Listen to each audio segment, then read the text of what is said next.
So in this Visme tutorial video, I'm going to be showing you guys how to draw on the Visme website or the Visme application. So once you're into Visme, go to the top left side of your screen, go all the way over to where there's this pencil icon that says draw. And if you go ahead and just press on draw, you can now draw in your design. So if you just go ahead and simply don't touch anything, you can go ahead and just do whatever you want. If you want to change the color, go to the top left. You can change the color to like this red color.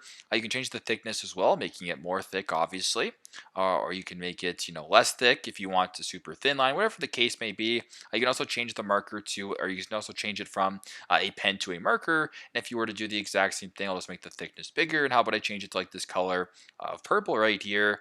You can also change it into, whatever the case may be.